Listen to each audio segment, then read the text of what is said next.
नमस्कार मित्रांनो, ठरलं तर मग या सिरीजमध्ये काय घडले आपण ते बघणार आहोत। अश्विन सर्वांना सांगतो की उद्या आजीला डिस्चार्ज मिळणार आहे।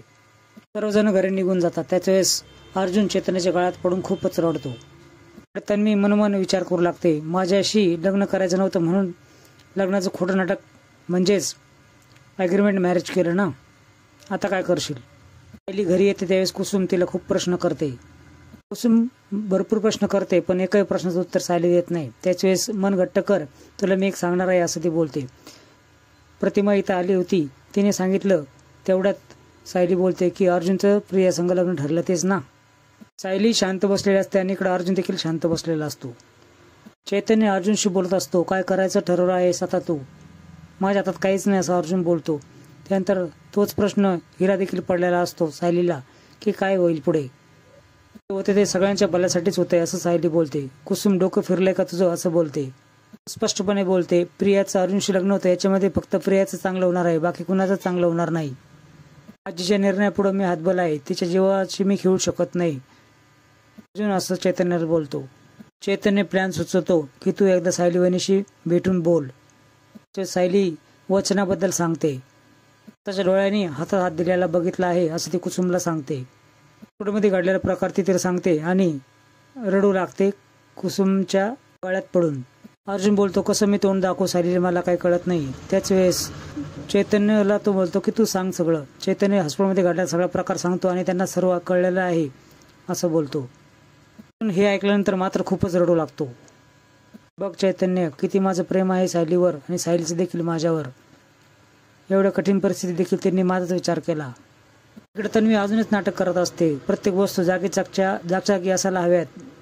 पूर्ण आजीला आलेलं सगळं फ्रेश वाटायला हवं। अश्विन पूर्ण आजीला घेऊन घरी येतो। सर्वांनाच खूप आनंद होतो।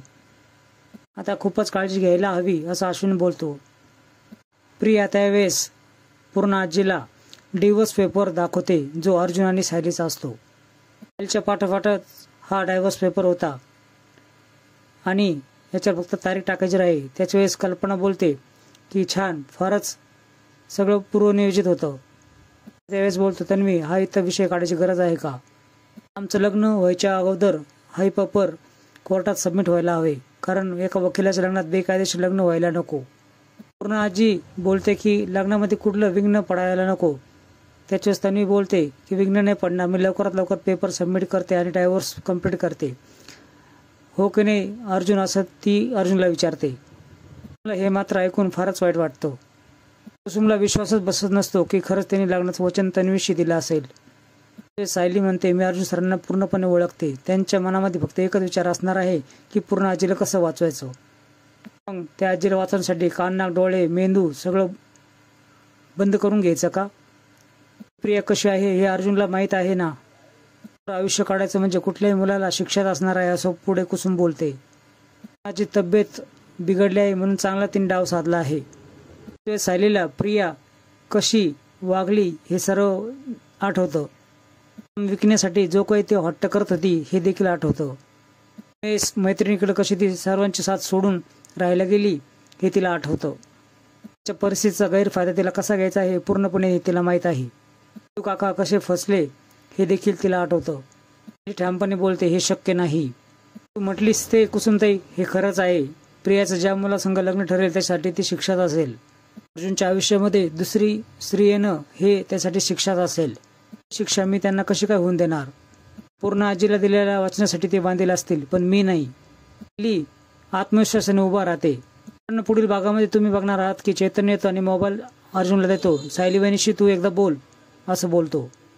जी अवस्था झाली आहे तशी सायली बहिणीची देखील आली असणार। त्यांचंही बोलणं प्रिया गुपचूप ऐकते। तन्वी डायरेक्ट सायलीकडे येते, कायद्याने मी त्याची आता बायको होणार आहे, तुझा विषय संपला आहे। त्यांचा घटस्फोट होईल पण मी पुन्हा त्याच्याशी लग्न करेल, हे स्थान तुला मिळून देणार नाही। एपिसोड तुम्हाला कसा वाटला याबद्दल तुम्ही नक्की कळवा।